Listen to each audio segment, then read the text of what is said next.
안녕하셨습니까? 네. 중개사 공부하시러 오신 거죠? 네. 그러네요. 처음 하시는 거죠? 네, 처음 하시는 거죠.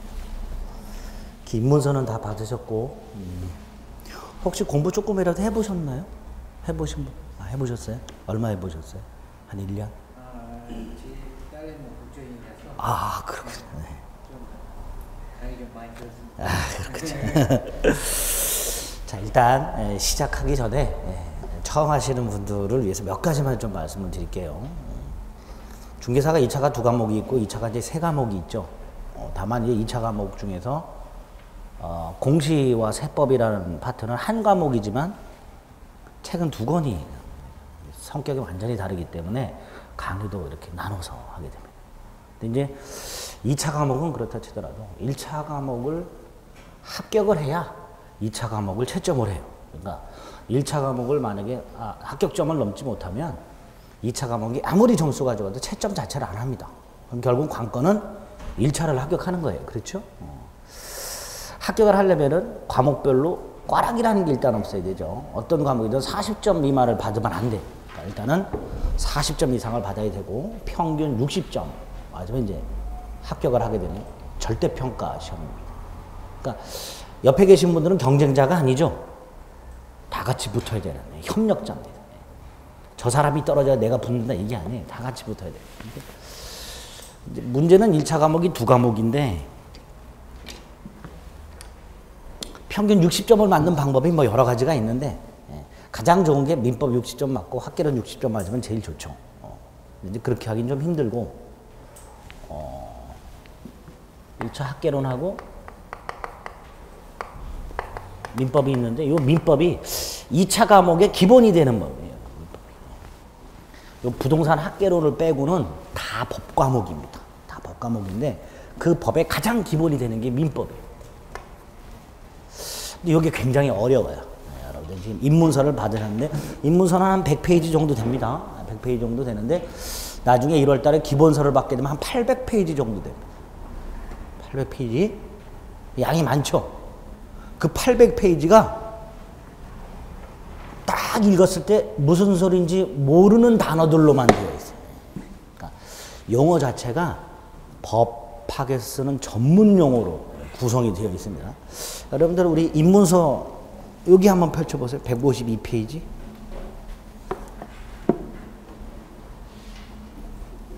거기 보면 제1절 권리변동 이렇게 되어 있고 권리변동의 모습 이렇게 되어 있고 밑에 뭐 원시취득, 승계취득 뭐 이렇게 쭉 나와 있고 오른쪽에 보면 법률 사실이라고 되어 있고 표가 뭐 어지럽게 있죠. 그렇죠? 거기에 보면 뭐 용태, 사건, 적법행위, 위법행위, 의사표시, 준법률행위, 표현행위, 사실행위, 의사의 통지, 관념의 통지 그 밑에 법률행위 뭐 이런 단어들이 나와 있어요. 이런 단어들을 실제 여러분들이 살아오시면서 들어본 적이 있냐 말이죠. 별로 들어본 적 없죠.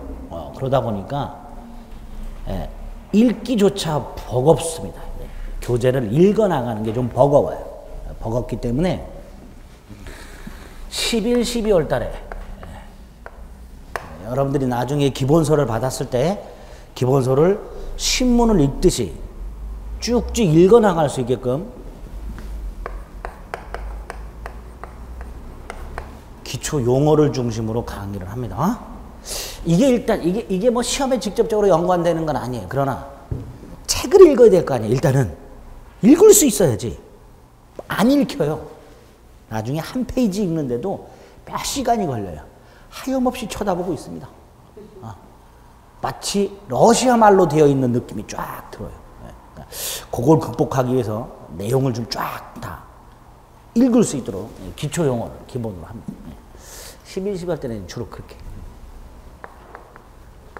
1, 2월 달에 용어에 조금 익숙해졌다는 걸 전제로 물론 이제 이때도 하긴 하지만 법에서 말하고 있는 각종 제도, 권리 이런 것들에 대한 개념을 개념, 뜻, 개념을 잡아야 돼요. 그래야 어떤 단어를 봤을 때 의미가 팍팍 머릿속에 떠오릅니다. 제도 권리의 기본 개념과 조문 민법 조문. 민법 조문이 1조부터 시작해서 1118조까지 있어요. 조문이. 이게 다 우리 시험범위냐? 그렇진 않아요. 우리 시험범위 다는 아니고. 하여튼 조문이 기본이 됩니다. 민법 조문이. 이 조문에서 한 40% 시험 문제가 나와요. 근데 이 조문만 봐가지고는 이게 무슨 의미인지를 몰라. 이걸 이해해야 돼. 이해. 조문을 이해. 그러려면 해석이 필요하죠. 이런 조문은 이런 의미다라고 해석을 해야 돼. 그 해석을 공부하게 됩니다. 해석. 그리고 이 법이라는 것은 만든 이유가 당사자 간의 분쟁을 해결하기 위해서 만든 분쟁 해결. 예를 들어서요. 갑이라는 사람이 아파트가 있어요. 이걸 을에게 임대를 해. 임대.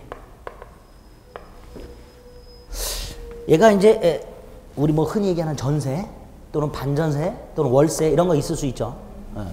계약 맺고 얘가 살고 있어요. 한 3개월쯤 됐는데 갑이 을을 찾아와요. 찾아와가지고 외국 갔던 아들이 갑자기 들어왔다. 근데 얘가 살 곳이 필요하다. 나가달라. 미안하지만 나가달라.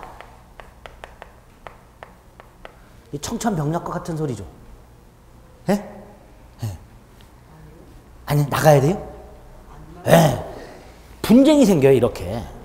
예. 그러니까 나가달라고 한단 말이에요. 그런 사람들 많아요. 상가로 바꿀까요 그럼 아예? 상가로 바꿀까요? 나가달라 그래요. 인테리어 비용 했고 잘 꾸며놨는데 나가래. 나가기 싫죠. 못 나간다고 다퉈요. 그럼 나가라고 소송을 겁니다. 소송을 거는 이유가 뭐예요? 분쟁이에요, 이게 분쟁. 그럼 법원에서는 이걸 어떻게 해결하냐 말이죠. 법원이 두 사람 말을 딱 들어요. 얘가 말을 굉장히 잘해. 그럼 이 사람 말을 들어줄까요? 아니에요. 이걸 해결하기 위해서 뭐가 필요한 거예요? 법이 필요해요. 그때 등장한 게 민법입니다. 민법에 이런 게 들어있어요. 임대차 계약을 하게 되면 임대인의 권리 의무, 임차인의 권리 의무가 규정이 쫙 돼 있어요. 그럼 그 조문을 가지고 이런 분쟁을 해결하게 됩니다. 해결했을 때 법원이 을이 이겼다. 판결이라는 걸 하게 되겠죠. 그렇죠?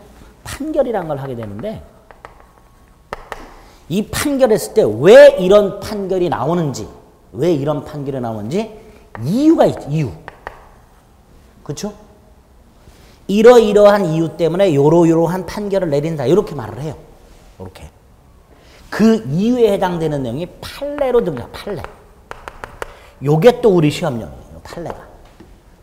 그래서 민법 법 영역에서 2차 과목은 거의 다 조문이지만 민법은 조문하고 그 조문을 가지고 분쟁을 해결한 법원의 그 이유에 해당되는 판례. 요 두 개가 핵심적인 시험 영역이 됩니다. 근데 요거 그냥 대법원 판례를 여러 번 딱 던져주고 읽으라 그러면 읽지를 못해요. 이것도. 아까 우리 기초 용어를 이해해야 된다 그랬죠? 이걸 이해하고 봐도 몰라요. 근데 요게 결론이 시험 문제에 나옵니다. 그래서 요거를 어떻게 하면 시험 문제 많이 나오는 것들을 최대한 쉽게 머릿속에 담아두느냐. 요게 두 번째 관건이 되는 거예요. 기초 용어를 이해를 하고 그 전자의 조문을 잘 해석을 하고 그리고 대법원의 분쟁 해결 결론을 머릿속에 담고 요 3박자를 갖춰야 돼요. 그래서 시험을 봐야 돼요. 근데 여기까지 오는 이걸 이해하기 위해서 이 단계를 거쳐서 여기까지 오는데 6개월 정도 걸려요. 6개월 정도. 그래서 학원의 커리큘럼이 11, 12, 1, 2, 3, 4, 5, 6 여기까지가 이론 강의예요. 여기까지가 이론 강의고 7, 8월 달부터 이제 문제풀이를 하고 9월 달에 실전 모의고사하고 10월 달에 최종 마무리를 하게 되는데 요 각 손한별로 민법을 요 단계에 맞춰서 물론 강약을 조절합니다. 아까도 말씀드린 11, 12월 달엔 이걸 중심으로 1, 2월 달엔 이걸 중심으로 3, 4, 5, 6월 달엔 이것까지 섞어서 다 이렇게 설명을 드리지만 일단 강약은 조절하지만 어쨌든 각 순환마다 민법을 전체를 한 번씩 훑어드려요. 그러면 한 번, 두 번, 7번 하죠. 그렇죠? 싫든 좋든 여러분에게 민법을 전체를 7번을 반복을 시켜드려요. 최소한. 이렇게 반복을 하게 되면 머리에 각인이 됩니다. 각인. 제가 처음에 공인중개사 시험 강의를 하러 와가지고 제일 놀라웠던 게 1년 만에 민법을 6, 70점을 맞는 거 보고 굉장히 놀랐어요. 제가 법학을 전공하고 고시 공부할 때까지 한 20몇 년을 민법을 공부했는데 아직도 민법이 어려운데 공인중개사 공부하시는 분들은 법도 전혀 모르시는 분들이 딱 1년 만에 합격을 한단 말이죠. 그 이유가 뭘까 봤더니 커리큘럼이 이렇게 반복을 하게끔 되어 있는 거예요. 그래서 지금부터 공부에서 가장 핵심이 반복을 해주시는 거예요. 이렇게 커리큘럼에 맞춰가지고 반복을 하시는데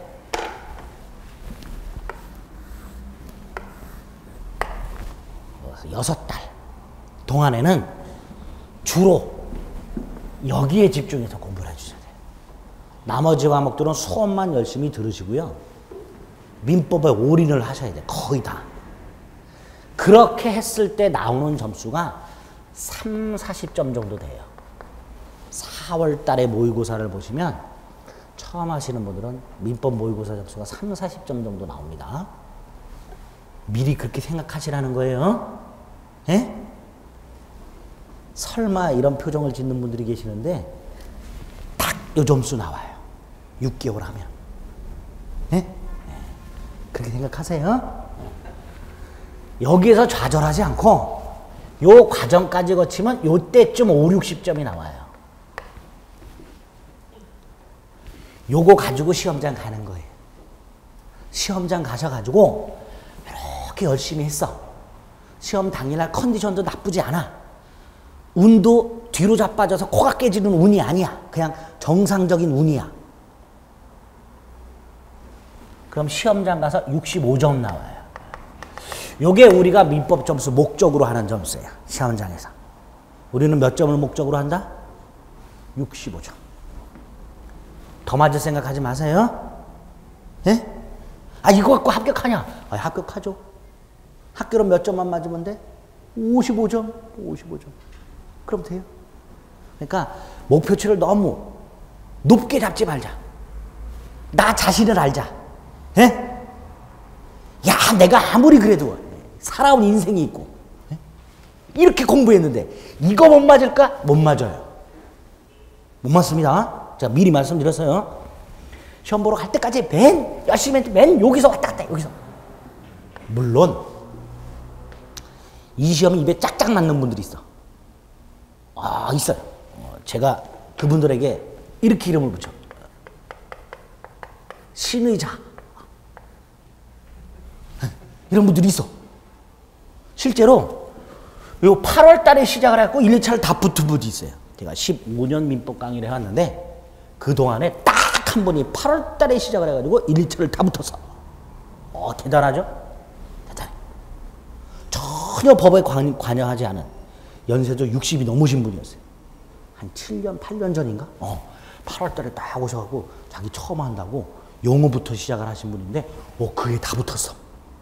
대단하죠? 그런 분들 신뢰자. 1년을 공부해도 민법이 막 8, 90점이 나와. 이런 분들도 신뢰자. 몇 안 돼요. 대부분의 합격생들이 요 점수대에서 합격합니다. 대부분의 합격생들. 그러니까 다시 한번 말씀드리지만 이런 과정을 거쳐서 꾸준히 했다. 그런데 점수는 요걸 목적으로 한다. 이렇게 생각을 하셔야 돼요. 아시겠죠? 그러니까 처음부터 조급해하지 마세요. 특히 6개월 열심히 해서 요 점수 나오는 게 정상이니까 민법은 요 점수 나오는 게 정상이니까 절대 좌절하지 말고 반복을 자꾸 해주셔야 됩니다. 두 번째로 요때 특히 1, 2월 달까지는 예습이라는 걸 하시면 안 돼요. 예습. 절대로 하지 마세요. 1월 달부터 기본서가 나올 텐데 그러면 12월 말쯤 이렇게 드리겠죠.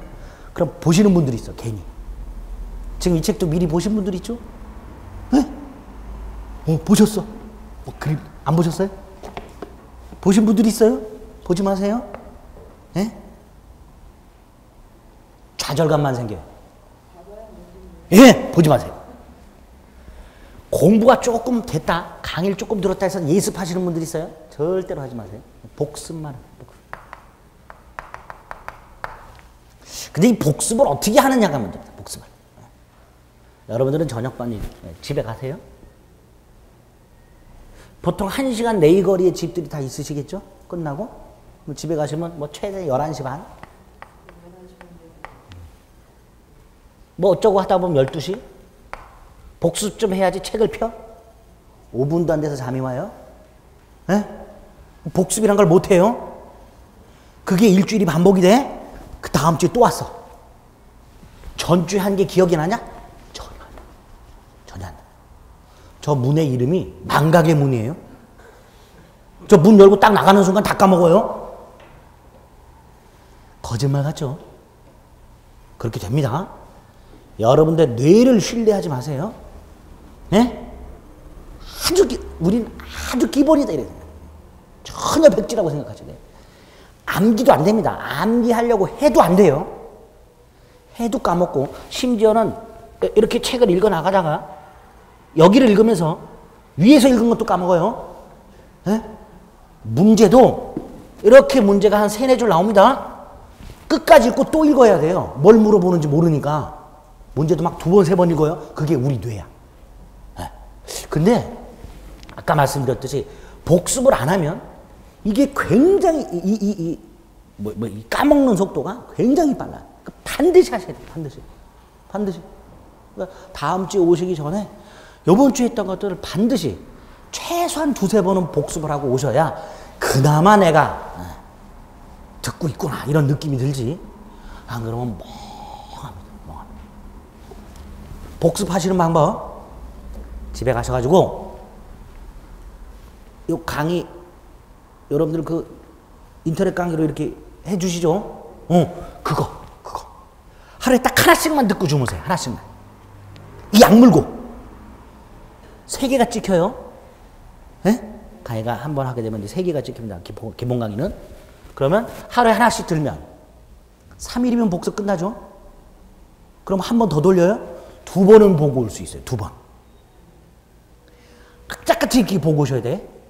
보고 오시는데 하나를 볼 때 이게 보통 1시간짜리 강의예요. 이거 놓쳤다고 해서 끊고 다시 보시면 안 돼요. 인터넷 강의의 장점이 뭐예요? 깜빡 놓치거나 졸았다 그러면 끊고 되돌려서 또 들을 수 있는 장점이 있죠. 그걸 장점으로 생각하시면 안 돼요. 그 단점이에요. 만약에 끊고 다시 들으시면요. 1시간짜리 강의가 3시간으로 늘어납니다. 예? 이해해야겠다는 생각으로 그걸 다 갖고 되돌려 듣고 이러시는 분들이 계시는데 절대로 그러지 마시고 그냥 1시간짜리를 실강이다 생각하고 쭉 듣고 복습을 끝내세요. 예? 놓친 건 다음에 또 들으면 돼. 그 자리에서 끊고 다시 돌리지 마시고 쭉. 무슨 말인지 아시겠죠? 그렇게만 해주세요, 여러분들은. 자, 그래서 강의 열심히 듣고 결석하시면 안 돼요. 집에 가셔서 인강으로 복습 하나씩만 보고 자자. 그래서 다음 주 올 때까지 그 전주 했던 강의를 2번만 듣고 오자. 요렇게만 해주세요. 다른 거 하지 마시고. 아시겠죠? 괜히 공부 좀 되셨다고 기출문제 같은 거 어떻게 구해갖고 푸시는 분들 계시는데 안 됩니다. 문제 같은 건 지금 풀 단계가 아니에요. 어쨌든 요렇게 2가지만 생각하시면 돼요. 민법이라는 과목이 이렇게 쉬운 과목이 아니기 때문에 열심히 학원 다니면서 6개월 정도 고생 좀 하자. 예? 예. 그때 6개월 정도 고생해가지고 목표라는 점수가 몇 점? 40점. 예? 예. 그리고 최종적으로 시험장 가서 받아야 될 점수가 몇 점? 65점. 그러기 위해서는 강의 열심히 듣고 집에 가셔서 복습을 꼭 하고 자자. 처음부터 약간 빡세게 하셔야 나중에 지치고 그럴 때, 나중에 내년에 5월 달쯤 되면 이제 꽃피고 봄이 오면 사람들이 마음이 이렇게 송생해지고 매너리즘에 빠져갖고 공부 안 하게 돼요. 6개월 했는데 점수가 40점이야. 이것도 많이 나오는 건데 지금 이렇게 여러분에게 단단히 이렇게 각오를 이렇게 다지게 말씀을 드렸어도 그때쯤 가면 후회가 밀려와요. 이렇게 했는데 점수가 큰일 났네. 예? 그럼 공부하기가 싫어져요. 그런 상태가 돼. 근데 그때 조금 이렇게 흔들릴 때 미리 지금 다져놔야 그 흔들린 걸 다 잡을 수가 있어요. 처음부터 약간 보통 뭐 11월 달, 12월 달에 강의하게 되면 그냥 대충 그냥 뭐 이렇게 강의만 듣고 이렇게 그냥 쉬엄쉬엄 시작하라 이렇게 얘기하는 강사분들이 있는데 그러지 마. 민법은 처음부터 독하게. 아시겠죠? 네, 그렇게 해주죠. 자, 일단 어떻게 해야 되는지 말씀드렸고요. 네. 판서 따라 쓰지 마세요. 칠판에 제가 쓰는 거 괜히 따라 쓰지 마세요. 그거 따라 쓰다가 필기하다가 다 놓쳐. 네, 나중에 해도 돼. 자, 그럼 여러분들이 앞으로 공부하시게 될 민법 및 민사특별법.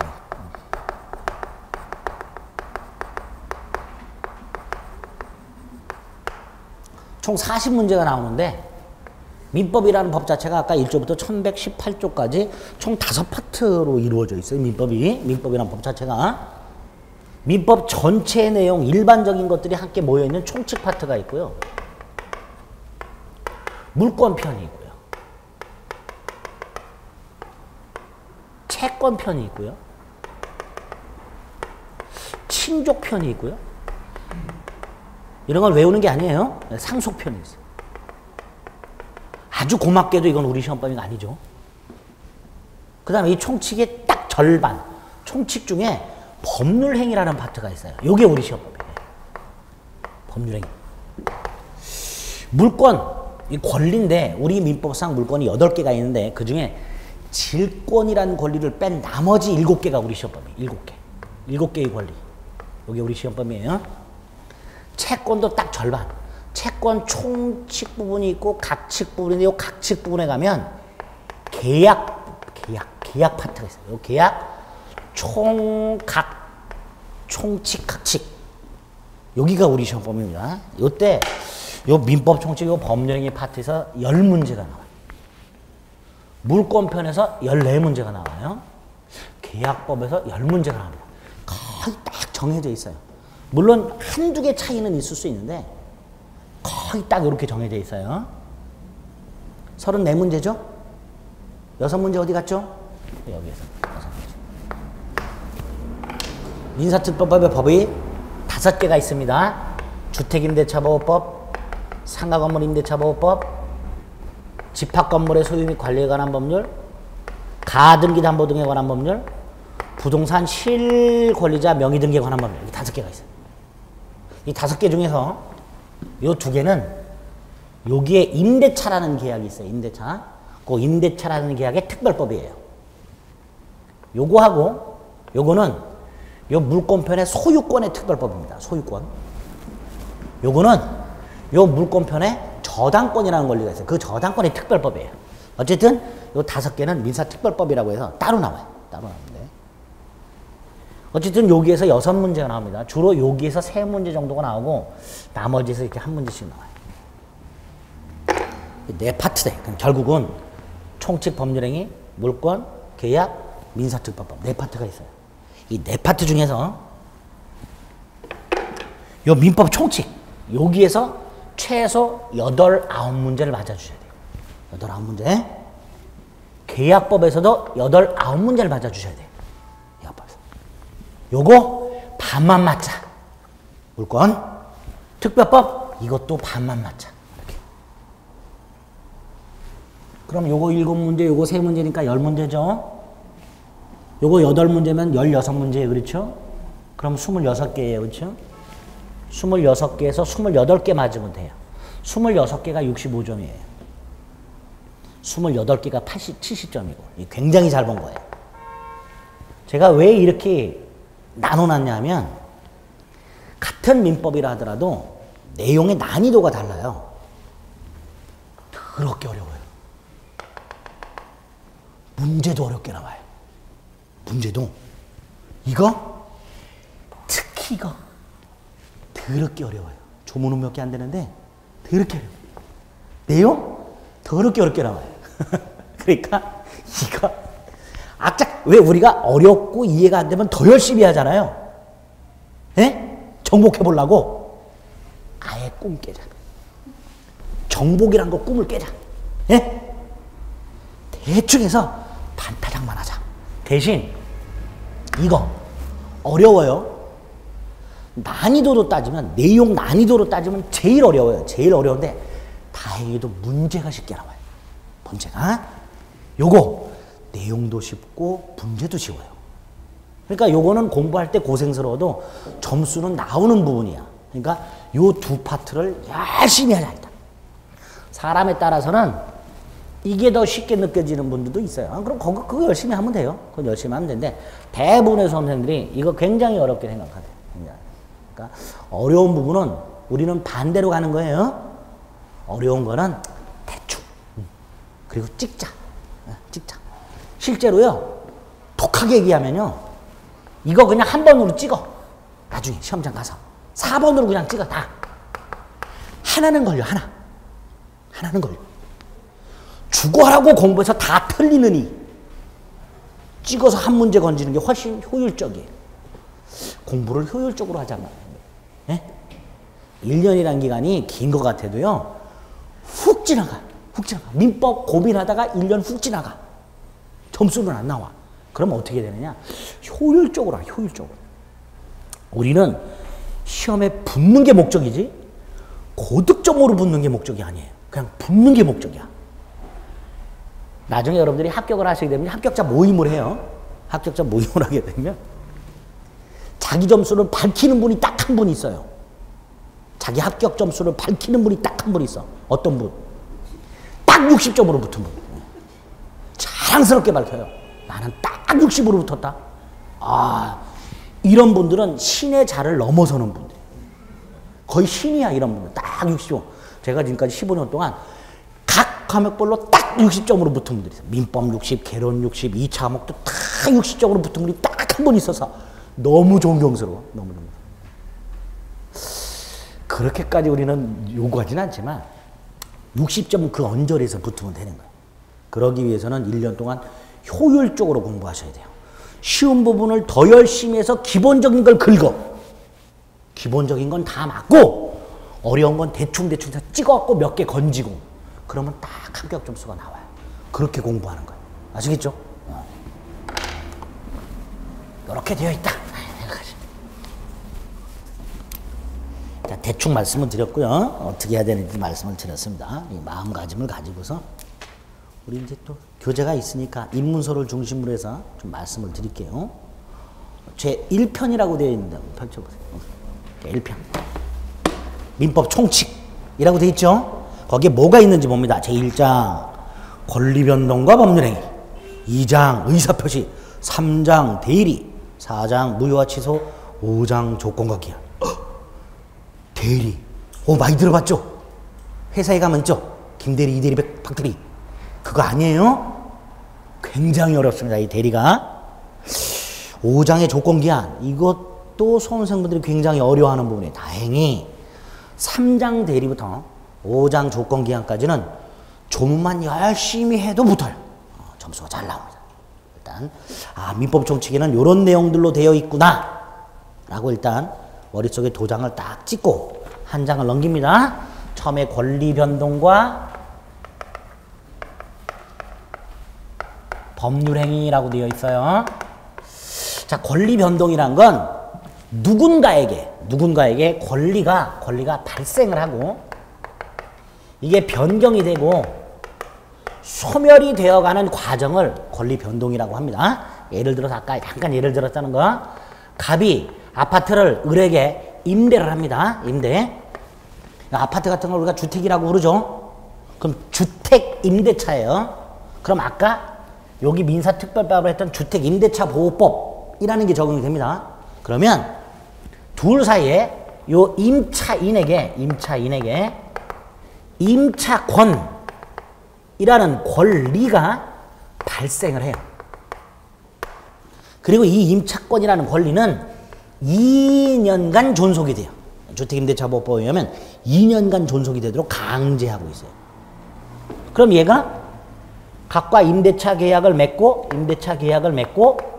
그래서 임차권이라는 권리가 발생을 한 상태에서 들어가 살게 되면 그 임차권의 존속기간 2년이 점점 줄어들겠죠. 그렇죠? 이게 변경이에요. 발생이 됐고 기간이 경과되면서 변경이 됐죠. 나중에 기간이 딱 만료가 되면 이 권리가 어떻게 돼요? 소멸하겠죠. 이런 발생, 변경, 소멸 과정을 변동이라고 불러요. 근데 이 변동이 그냥 생길 리는 없죠. 뭔가 이 권리를 변동시키는 원인이 있어. 원인. 그 원인에 따른 결과가 권리 변동이에요. 이때 을의 입장에서 을에게 임차권이라는 권리가 발생하게 되는 이 결과는 무엇 때문에 생겼어요? 갑과 요 계약을 해서 생긴 거죠. 그렇죠?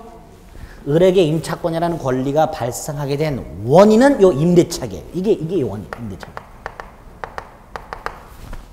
갑과 을이 만나서 임대차 계약이라는 걸 했기 때문에 을에게 임차권이라는 권리가 발생을 했다. 이렇게 말할 수 있겠죠? 이럴 때 요 원인을 학자들이 이름을 붙입니다. 법률 요건. 이렇게 빨갛게 칠해져 있는 게 앞으로 여러분들이 자주 접하게 되는 법률 용어들이에요. 용어들. 이걸 법률 요건이라고 이름을 붙여요.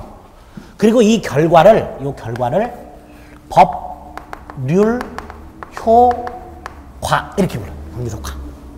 이때 이 법률 효과는 뭐가 되는 거예요? 권리 변동. 권리의 발생, 변경, 소멸. 이게 법률 효과가 되는 거예요. 여기까지 됐죠?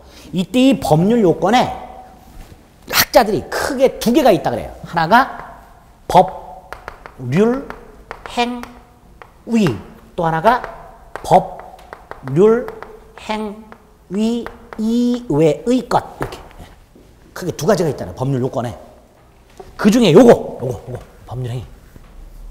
그냥 쉽게 계약이라고 생각하세요. 자, 잘 봅니다. 갑과 을이 임대차 계약을 합니다. 그러면 을에게는 임차권이라는 권리가 발생하는 법률 효과가 나타나요. 이 법률 효과는 을이라는 자가 갑과 임대차 계약을 할 때 요거 을이 원했던 결과죠. 그렇죠? 네, 을이 원한 거예요. 을이 요걸 원했기 때문에 갑하고 계약을 맺은 거예요. 그렇죠? 이렇게 사람이 행위 중에서 자기가 원했던 결과를 이렇게 발생시키는 행위, 그걸 법률행위라고 이름을 붙여요. 법률행위 뜻이 뭐라고요? 원했던 결과를 발생시키는 행위, 이렇게 불러요. 대표적인 예가 뭐예요? 계약. 법률행위가 되는 거예요. 자, 그럼 결국 여러분들이 지금 알아두셔야 될 법률 용어가 법률 요건, 법률 효과라는 용어하고, 그 법률 요건에 이런 게 있는데 그 중에 어떤 거? 법률 행위 라는 용어를 익숙해지셔야 됩니다. 법률 행위. 민법은 법률 행위에 관한 법이다 라고 말해도 과언이 아니에요. 법률 행위. 마지막으로 요 임대차 계약을 가만히 보면 갑과 을이 만나서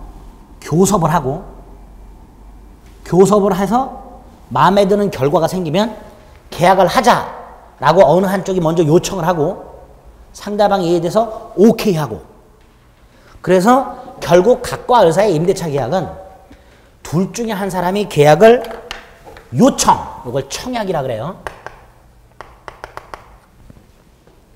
둘 중에 한 사람이 계약하자 요청을 하고, 그걸 받아서 봤더니 내용이 괜찮아, 오케이, 이걸 승낙이라고 부르겠죠.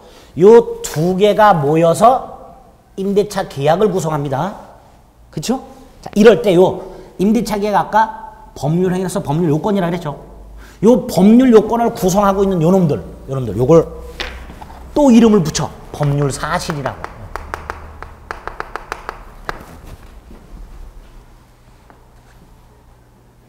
아무것도 아닌데 어렵게 말하고 있는 거예요, 제가 그냥. 그럼 결국 민법이 됐든 뭐가 됐든 모든 법은 3단 구조로 이루어져 있습니다. 이런 것들이 모여서 요거를 갖추게 되면 그에 따라서 뭐가 생긴다? 법률 효과가 나타난다. 그래서 법률 사실이 모여서 법률 요건을 갖추게 되면 그에 따라서 뭐가 생긴다? 법률 효과가 나타나는 3단 구조가 되어 있고요. 3단 구조. 그 중에 요건, 요게 핵심이면서 그 요건에는 요런 놈들이 있고 그 중에 법률 행위라는 개념이 하나 나오게 된다. 그래서 결국 네 가지 개념을 머릿속에 틀을 잡으세요. 법률 사실, 법률 요건, 법률 효과. 그리고 그 법률 요건 속에 뭐가 들어있다? 법률 행위라는 놈이 들어있다. 딱 머릿속에 당신 어쩔 수 없습니다. 단어가 어려워도. 그래서 152페이지에 보면 권리 변동이라고 해서 권리가 발생하고 변경하고 소멸한다라고 되어 있습니다. 그 밑에 이렇게 가지쳐서 나오는 건 지금 몰라도 돼요. 일단 권리 발생 변경 소멸을 권리 변동이라고 하고는구나. 그 원인이 밑에 박스가 있죠. 3단 구조가 법률 사실이 모여서 법률 요건을 갖추면 그에 따라서 법률 효과가 나타나고 법률 요건에 두 개가 있죠. 그 중에서 1번 법률 행위라는 개념이 나와 있다. 여기까지 됐죠? 그리고 이제 오른쪽에 보면 법률 사실의 분류라고 해서 이 법률 사실에 해당하는 것들이 굉장히 많은데 그것들은 성격이 같은 것끼리 이렇게 쭉 묶어 놓은 것들이에요. 이렇게 꼭 구별이 되어 있는데 이것도 지금 안 봅니다. 이거 일일이 설명드리면은 책을 주섬주섬 싸서 집으로 가시게 돼요. 나 안 할래. 그러니까 이거 설명 지금 들으시면 큰일 납니다. 지금은 하지 않습니다. 그 밑에 있는 법률 행위 개념으로 갑니다. 지우겠습니다. 다 필요 없어요. 요것만 기억나시면 돼요. 요렇게만. 요렇게만 기억이 나시면 돼요. 이런 용어가 나온다. 자, 그 중에서 법률 행위 개념을 봅니다.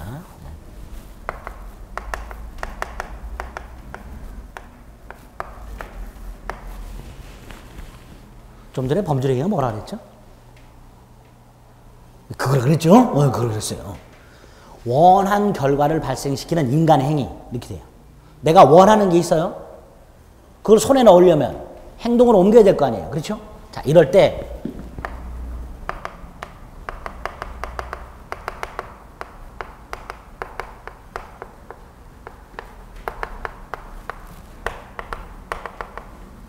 그냥 쉽게는 이렇게 말을 합니다.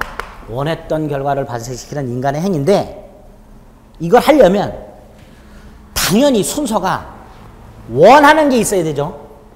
그렇죠? 이걸 의사라 그래요. 뭐라고 한다고요? 의사. 머릿속에 뭔가 원하는 게 있다 이거예요. 이걸 누가 가지고 있어. 그럼 가서 뭐라 그래요? 팔아라. 나 줘라. 내가 원하는 게 있으면 표시해야 되죠. 의사표시. 갑이라는 사람이 을이 마음에 들어요. 사귀고 싶어요. 그게 의사예요. 바라만 보면 사겨요? 그 쳐다만 봐. 생각만 하고 있어. 나 너 좋아해. 사귀자. 근데 말을 안 해. 말을 하면 상대방이 알아요? 몰라요? 모르지. 그러니까 가서 말해야지. 뭐라고? 너를 좋아한다. 사귀자. 그게 표시. 그랬을 때 물론 을이 거절하면 끝이겠지만 을이 오케이 하게 되면 갑이 원했던 결과가 생기겠죠? 그런 걸 법률행위를 하게 되는 거예요. 그러면 법률행위 속에는 당연히 요 놈과 요 놈이 들어있겠죠? 그렇죠? 그래서 법률행위를 이렇게 말을 해요. 일정한 법률 효과 발생을 원하는 당사자의 내심의 의사를 외부에 표시하는 행위로서 그 의사 표시한 대로 결과가 생기는 인간의 행위. 어렵게 이렇게 개념을 잡아요. 그 밑에 보면 개념이 이렇게 돼 있어요. 법률행위. 의사 표시를 필수 요소로 하는 법률 요건이라고 돼 있죠. 요게 머릿속에 박히셔야 돼요.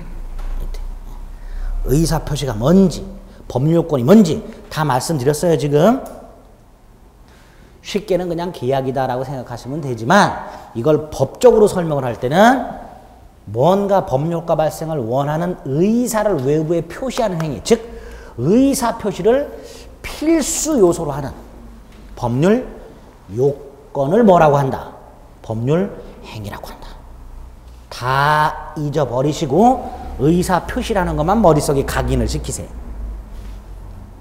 근데 그 밑에 준법률 행위라는 말이 나와 있어요. 이거 괜히 앞에 준자가 붙은 게 아니겠죠? 그렇죠?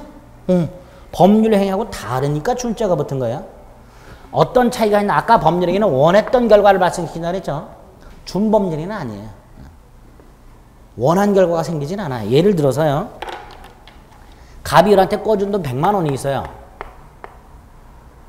채권이 있다고 해요. 갚을 날짜가 됐는데 을이 갚질 않아요.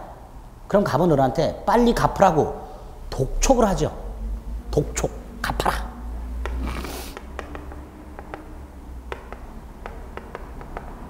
이 독촉을 일반적으로 쓰는 단어인 독촉을 법에서는 조금 어렵게 촉구, 이것도 우리 아는 단어죠?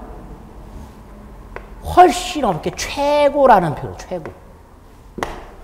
최고. 영어로 탑. 네? TOP를 말하는 게 아니고 독촉. 근데 이 최고를 가만히 보세요. 갑이 을에게 꿔준 돈 100만 원을 받고자 하는 의사를 표시한 거죠. 그런데 결과가 어때요? 갑의 의사 표시대로 돈이 받아져요? 아니죠. 을이 갑의 요구를 받아서 돈을 줘야 갑이 원한 결과가 생기죠. 촉구한 것만으로는 갑이 원한 결과가 생기질 않아요. 그럼 이 최고는 분명히 외형상 갑이 을한테서 돈을 받아야 되겠다는 생각을 표시하기는 했지만 그 의사 표시한 대로 결과가 생기지는 않으니까 이걸 법률행위라고 할 수는 없는 거예요. 겉으로 봤을 때는 의사 표시하고 비슷하지만 결과적으로 최고한 사람이 원했던 결과는 생기질 않기 때문에 이걸 법률행위라고 할 수는 없어요. 그래서 외형상 법률행위하고 비슷은 하지만 결정적으로 당사자가 원했던 결과가 생기지는 않는 경우를 모아서 뭐라고 이름을 붙인다? 준법률행위 이렇게 불러요. 이 준법률행위는 당사자가 원했던 결과가 생기는 게 아니고 법률 규정에 의한 결과가 생겨요. 그래서 갑이 을에게 이렇게 독촉을 하잖아요. 그러면 갑이 의도한 바하고는 상관없이 법률 규정에서 요 갑이 을에 대해서 갖고 있는 요 채권 소멸시효라는 걸 중단시켜요. 그럼 또 소멸시효가 뭐냐면 채권이 뭔지는 아시죠? 소멸시효라는 건 뭘까요? 우리 민법은 권리자가 권리를 행사할 수 있는데 그 권리를 행사하지 않고 일정 기간이 지나버리면 그 권리를 소멸시키는 제도를 두고 있어요. 그게 소멸시효예요. 예를 들어서 여러분들이 동네 잘하는 중국집에서 짜장면을 외상으로 시켜 먹었어요. 내일 준다 그러고. 그럼 중국집 주인은 짜장면 값을 받을 수 있는 채권이 생기죠. 그렇죠? 근데 내가 내일 주기로 했는데 안 주고 중국집 앞을 왔다 갔다 해. 중국집 앞을. 그럼 사장님이 나와 있는데 나를 보고도 돈 달라 소리를 안 해.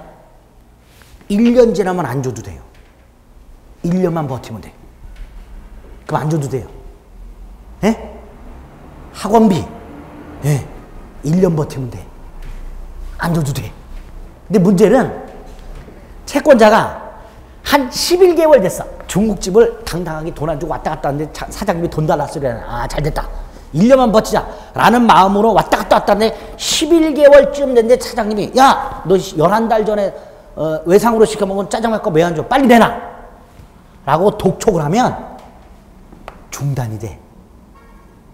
즉 지금까지 잘 버텼던 11개월은 싹 없어지고 다시 1년이 지나야 돼. 그러니까 1년간 마음 졸이면서 다니는 거예요. 그렇게 노력을 해야 돈 안 줘도 되는 거예요. 어쨌든 중단이 돼버린단 말이에요. 근데 이때 이 중단의 효과는 돈 내놔! 라고 말했던 사람이 원했던 결과예요? 이런 거 모르잖아요. 그죠? 돈 받으려고 돈 갚아. 짜장면값 내놔! 그랬지만 당사자가 의도한 바하고는 전혀 관계없이 법률 규정에서 뭐가? 소멸시효가 중단되는 결과가 생겨요. 그래서 아까 어떠한 효과가 나타나는 요건에는 두 개가 있다. 행위자가 원한 대로 효과가 생기는 법률 행위가 있고 이렇게 법률 규정처럼 행위자가 원하는 것하고는 전혀 관계 없이 결과가 생기는 이 두 가지가 크게 있다 이렇게 되는 거예요. 그렇죠? 소멸효가 중단되는 것도 법률 효과예요. 그렇잖아요. 권리가 소멸해야 되는데 그 소멸하는 걸 중단시켜버리는 결과가 생기니까 이것도 법률 효과예요. 근데 이 법률 효과는 최고 한 사람이 원했던 결과가 아니라 법률 규정에 의해서 생기는 결과란 말이에요. 그렇죠? 이렇게 당사자가 의도한 바하고는 상관없이 법률 규정에서 일정한 효과가 생기는 이런 행위들을 다 모아서 법률 행위와 구별해가지고 뭐라고 이름을 붙인다? 준법률 행위 이렇게 불러요. 그래서 법률 사실, 법률권, 법률효과라는 개념과 그 요건의 법률 행위와 법률 행위 이외의 것들이 있는데 법률 행위는 의사표시를 요소로 하고 준법률 행위 같은 것들은 의사표시를 요소로 하지 않고 법률 규정에 의해서 일정한 효과가 나타난다. 딱 일단 여기까지. 나머지 짜장면값 이런 거 다 잊어버리세요. 네. 오늘부터 해봐야지. 그렇게 하지 마시고. 어쨌든 법률행 개념 그렇게 잡았습니다. 한 장 넘기면 요건이라는 게 나와요. 이 요건은 뭐냐면, 자, 이제 법률행위가 본격적으로 나오는데, 아까 법률행위라는 건 당사자가 원했던 결과를 발생시키는 인간의 행위라고 그랬죠. 그럼 결과적으로 법률행위를 통해서 내가 원한 결과를 발생시키려면 어떤 요건을 갖추고 있어야 되느냐 이 문제가 생기는 거예요. 이게 법률행위 요건이라고 불러요. 두 개가 있어요. 크게. 성립요건이라는 게 있고요. 효력요건이라는 게 있어요. 이건 왜 나누냐? 쉽게 생각해요. 성립요건이라는 건 말 그대로 계약 체결을 생각하시면 돼요.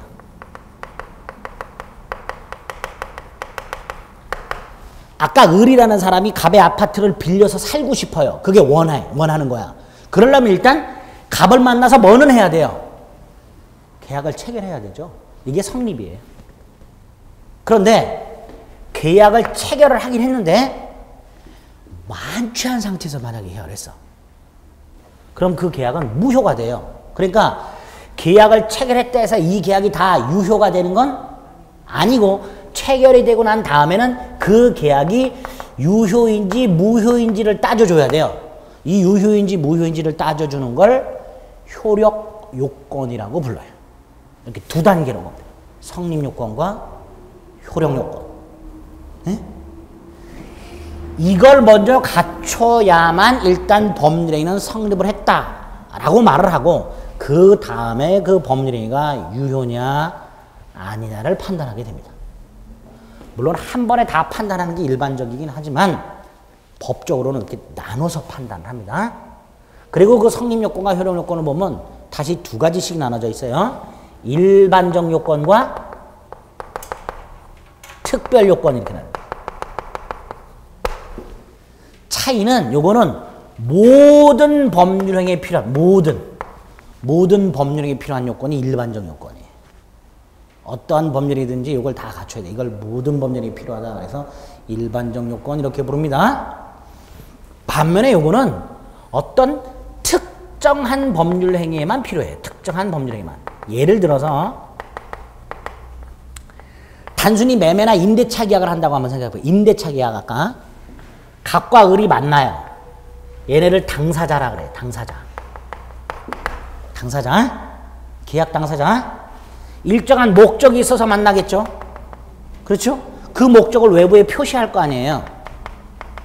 요 세 가지가 모든 법률 행위에 필요한 일반적 성립 요건이에요. 그러니까 어떠한 법률이든지 요 세 가지만 있으면 일단은 성립을 해요. 그런데 매매나 임대차 같은 것들은 요거만 있으면 성립을 하는데 혼인을 한번 혼인도 법률 행위입니다.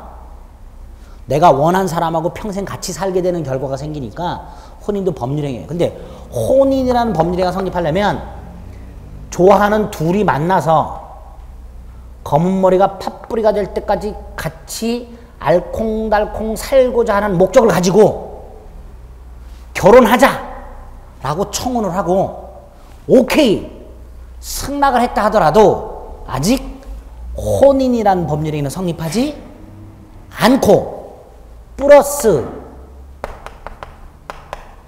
신고를 해야 돼요. 구청 가서. 근데 이 신고는 매매나 임대차 계약을 하면 구청 가서 신고해요? 안 해요? 안 하죠. 혼인에만 필요. 혼인에만. 이 신고라는 요건은. 만약에 혼인 신고를 하지 않으면 법적으로는 그걸 혼인이라고 하질 않아요. 사실 혼인이라고 부를 뿐 혼인이라고 하질 않아요. 그러면 이 신고는 혼인이라는 법률 행위에만 필요한 성립 요건. 그래서 뭐라고 부른다? 특별 성립 요건 이렇게 불러요. 그래서 일반적 모든 법률에 필요한 일반적 성립 요건이 있고 어떤 특별한 법률 행위에만 필요한 특별 요건이 있고 이렇게 나눠요. 성립 요건도 이렇게 둘로 나눠지고 효력 요건도 둘로 나눠져요. 자, 일단 일반적 성립 요건에 법률에 행하는 당사자와 일정한 목적 및 그 목적을 외부에 표시하는 의사표시 이 세 가지로 이루어져 있고 혼인과 같은 법률에는 특별히 신고 같은 특별 성립 요건이 필요하구나 라고 생각을 하시면 돼요. 자, 이렇게 법률에 성립을 합니다. 그 다음에 이걸 검토해요. 검토할 때 모든 법률행위에 필요한 일반적 효력 요건이 또 세 가지가 있어요. 이 세 가지는 요 일반적 성립 요건에 필요한 일반적 효력 요건이다라고 생각하시면 돼요. 그래서 당사자에게는 능력이라는 게 있어야 되고요. 이 능력을 꼭 돈 버는 능력만 생각하시면 안 돼요. 법적으로는 조금 개념이 달라요.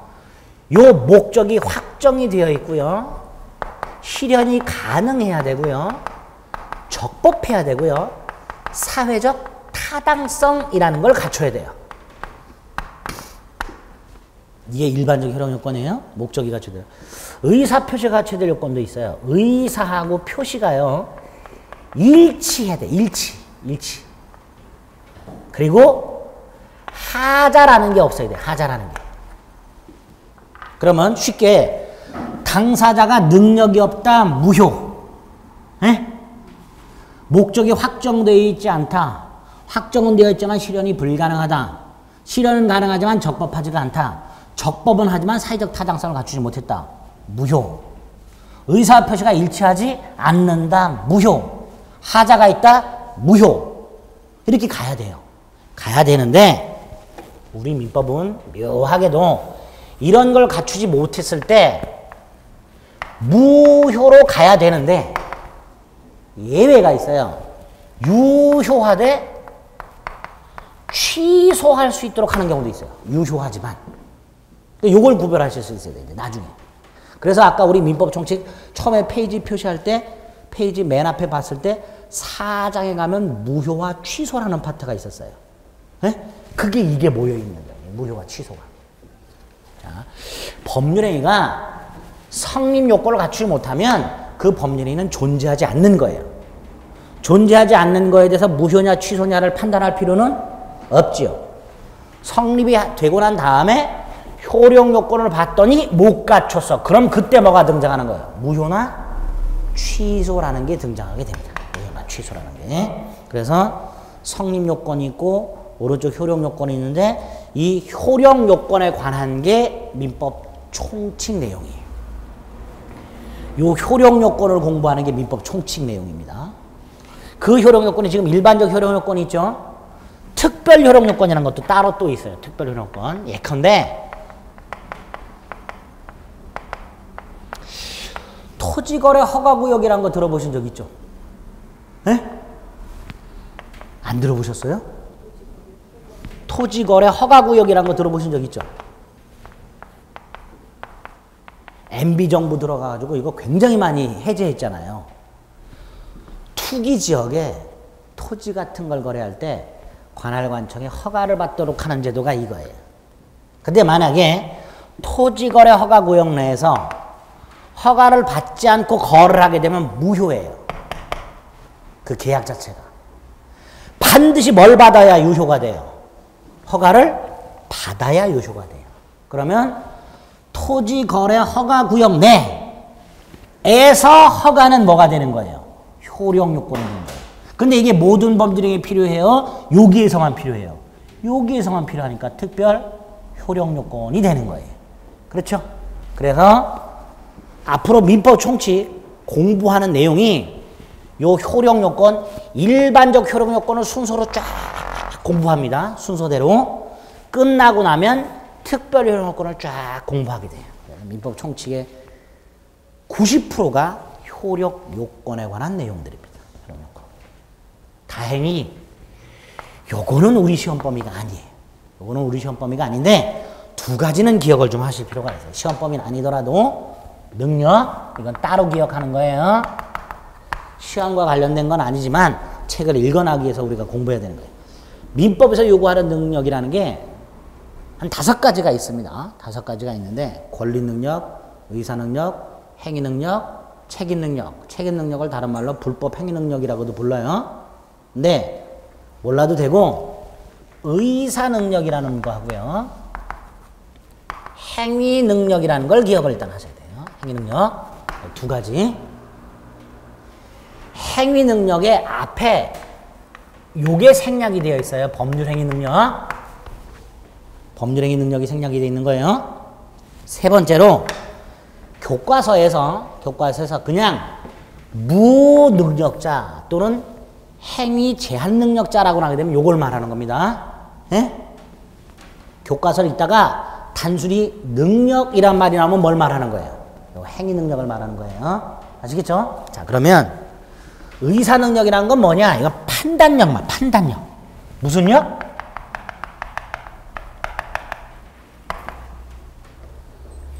이게 없는 경우를 의사 무능력이라 그래요. 대표적인 사람이 만취자예요. 이거 어디서 많이 보죠, 이거? 이 만취한 사람? 어디서 봐요? 새벽 2시쯤 편의점 가면 많이 봐요. 2시쯤 편의점 가면 많이 봐요, 이런 사람들. 자기가 뭘 샀는지도 모르죠? 이런 사람들은 판단력이 없고요. 이런 의사 무능력자가 법률에 있다, 무효. 의사 무능력자가 그래서 의사 무능력, 단순하게 판단력을 말하고 무능력, 의사 무능력이 뭘까? 만취한 사람, 뽕 맞은 사람들, 뭐 이런 사람들 생각하시면 돼요. 자, 단순하게 생각합니다. 의사 무능력자의 법률행위는 뭐다? 무효다. 두 번째 개념이 더 중요해요. 행위능력. 대부분의 사람들은 행위 능력이 있어요. 근데 이게 제한되는 애들이 있어요. 옛날에는 행위 무능력자라 그랬는데 작년부터 제한 능력자로 바뀌었어요.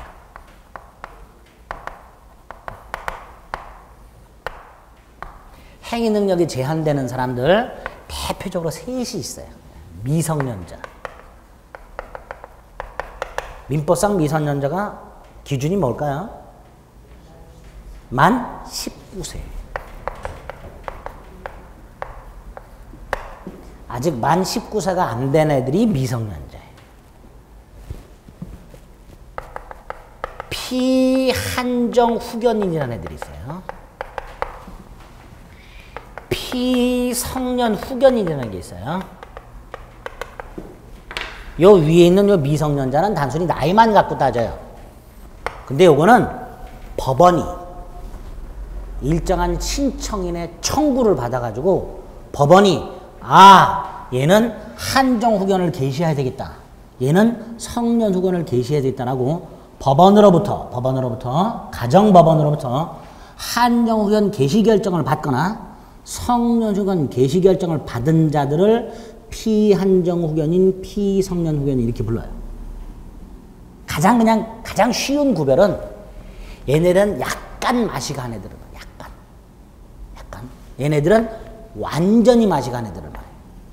우리가 금치산자란 말 들어보신 적 있어요? 네, 그 금치산자에 해당되는 게 피성년 후견. 약간 맛이 갔다, 완전히 맛이 갔다 이렇게 생각하시면 돼요. 근데 어쨌든 미성년자가 됐든 피한정 후견이 됐든 피성년 후견인이 됐든 얘네들은 단독으로 법률 행위, 계약을 할 수 있는 능력이 제한이 되어 있어요. 그러니까 얘네들을 도와주는 사람이 필요하죠. 그 도와주는 사람을 법정 대리인, 후견인. 이 법정 대리인 또는 후견인의 동의를 받아야 돼요. 얘네들이 계약을 하려면. 근데 만약에 얘네들이 동의를 받지 않고 계약을 했다 그러면 취소할 수 있어요. 취소. 자, 그럼 둘로 나눕니다. 의사무능력자의 법률행위는 무효. 제한능력자의 법률행위는 유효하지만 뭐 할 수 있다? 취소할 수 있다. 딱 이렇게만. 일단 여기까지가 본격적으로 우리 시험범위 들어가기 전에 기본적으로 머릿속에 넣어둬야 될 용어들입니다. 다 잊어버리셔도 되고요. 여기 있는 거 4개. 그 다음에 의사표시라는 개념. 법률행위와 구별되는 아까 준법률행위. 준법률행위라는 개념. 그리고 법률행위의 성립요건과 효력요건. 그 중에서도 효력요건이라는 게 이렇게 나눠지고 그 효력요건을 공부하는 게 우리 거다. 이건 이제 앞으로 세세히 해요. 여기부터는, 요 목적부터는 세밀하게 하니까 그건 나중에 보고 요 능력까지만. 그 능력에는 특히 요 2가지가 문제가 되고 의사무능력자의 법률행위는 무효, 제한능력자의 법률행위는 취소할 수 있다. 딱 요렇게까지만 기억을 해두시면 돼요. 됐죠? 그래서 1교시에는 기본적인 내용들을 좀 살펴봤습니다. 본격적으로 조금 쉬셨다가 2교시 내용 좀 보도록 하겠습니다.